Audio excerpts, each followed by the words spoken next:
Tumsifu Yesu Kristo. Uhuru wa Yesu. Mola yaseba tuitikie wote Yesu. Roho Mtakatifu wa Yesu ananena na ulimwengu. Pinga ushoga na roho zote za kuzimu na kuziombea kwa jina la Yesu. Lakini pinga roboti aliyeingia duniani kwa kisingizio cha kukua kwa sayansi na teknolojia. Ni sanamu huyo. Kwanza tuanze na sala ya ufalme wa Yesu inayotoka katika kitabu cha Mathayo sura ya 6 mstari wa 9 hadi wa 13. Baba yetu uliye mbinguni, jina lako litukuzwe, ufalme wako uje, mapenzi yako yatimizwe hapa duniani kama huko mbinguni. Utupe leo riziki yetu, utusamehe deni zetu kama sisi nasi tuwasamehe wadeni wetu, na usitutie majaribuni, lakini utuokoe na yule mwovu, kwa kuwa ufalme ni wako na nguvu na utukufu hata milele. Amina. Kama kujiunga na chaneli hii ya ufalme wa Yesu ni leo, ni vyema kufuatilia vipindi vya nyuma, utabarikiwa sana. Leo tutafahamu siri ya bahari katika ufalme wa Yesu. Leo tutafahamu siri ya bahari katika ufalme wa Yesu. Tutaanza na swali: kwa nini Mungu hataumba bahari baada ya unyakuo?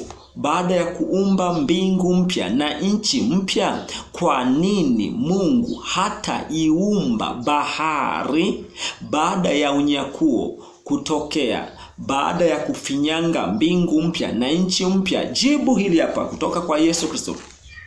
Kwanza tutarejea kidogo tuone jinsi ilivyo. Ufunuo 21 mstari wa 1 hadi wa 8.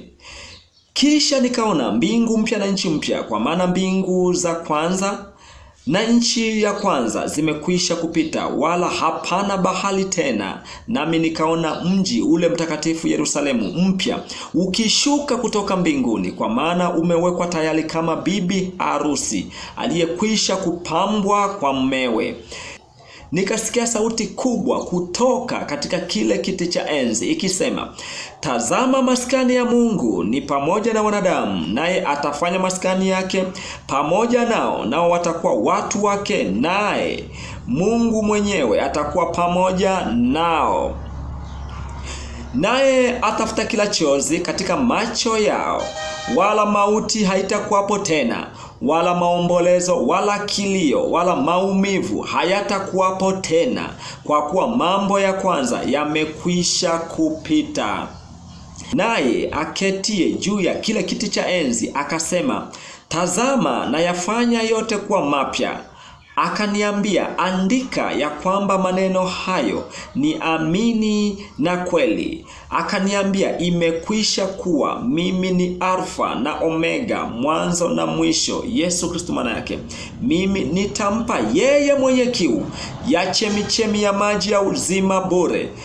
Yeye ashindaye atayarisi haya, nami nitakuwa Mungu wake, naye atakuwa mwanangu. Bali waoga na wasioamini na wachukizao na wauaji na wazinzi na wachawi na hao waabuduo sanamu na waongo wote, sehemu yao ni katika lile ziwa liwakalo moto na kiberiti. Hiyo ndiyo mauti ya pili. Kabla ya yote, kabla ya kupata jibu, lakini hapa tunataka tuangalie kwanza bahari ni nini? Bahari ni chanzo cha maji ambayo yamebeba uhai wa viumbe hai kimwili wa kibinadamu katika nchi. Hiyo ndiyo maana ya bahari kwa mujibu wa Roho Mtakatifu, kwamba bahari ni chanzo cha maji ambayo yamebeba uhai wa viumbe hai kimwili wa kibinadamu katika nchi. Sasa tuangalie, tupate majibu sasa kutoka kwa Roho Mtakatifu na Yesu mwenyewe akiwa anatushuhudia, kwa sababu Roho Mtakatifu ni mali ya Yesu. Baada ya unyakuo, Mungu au Yesu hata iumba tena bahari kwa sababu zifuatazo. Baada ya unyakuo, Mungu au Yesu Kristo hata iumba tena bahari katika mbingu mpya na nchi mpya kwa sababu zifuatazo. Sababu ya kwanza, na ni nzito kabisa, Miili yetu baada ya unyakuo haitaishi kwa mkate tena, bali tutaishi kwa neno la Mungu. Narudia tena, maana hili jibu ndilo ambalo Yesu Kristo amepanga tulijue. Miili yetu baada ya unyakuo kufufuliwa na kushinda vita vya mwovu ibilisi shetani, itakuwa haiishi tena kwa mkate, bali itaishi kwa neno la Mungu. Neno hili linatushuhudia kutoka Mathayo 4 mstari wa 1 hadi wa 8, na Yesu aliliweka akatoa hii siri.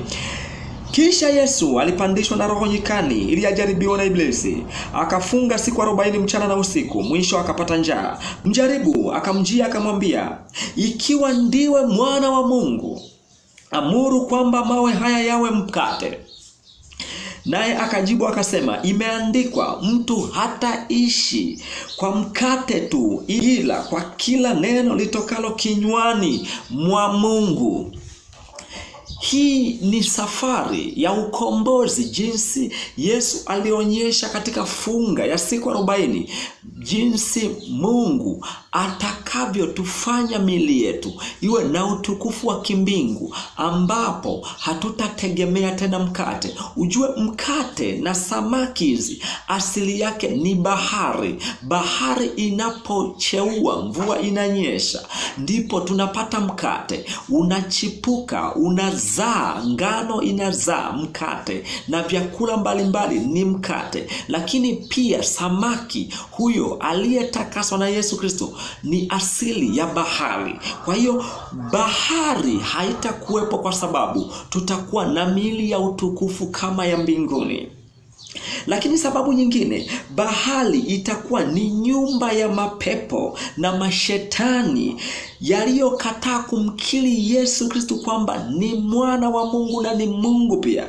Ufunuo sura ya 20 mstari wa 14, mauti na kuzimu zikatupwa katika lile ziwa la moto. Hii ndio mauti ya pili, yani hilo ziwa la moto, yani bahari itabadilishwa kuwa ziwa la moto linalowaka moto, na kwa nyumba ya wale makafiri waliomkataa Yesu Kristo na kumwona siye mwana wa Mungu na siye Mungu na siye mtawala. Kwa hiyo hili ndilo jibu Yesu Kristo anataka tufahamu, kwamba bahari hatutakuwa nayo tena, kwa sababu tutakuwa na miili na itakuwa inaishi kwa neno la Mungu. Mungu akitamka shiba, unashiba. Mungu akitamka ule nyama na unakula katika ulimwengu wa roho. Ndivyo itakavyokuwa. Asanteni kwa kunisikiliza. Mungu ibariki Tanzania, nchi yangu. Mungu ibariki Afrika. Mungu ibariki dunia yote na mataifa yote duniani. Amina.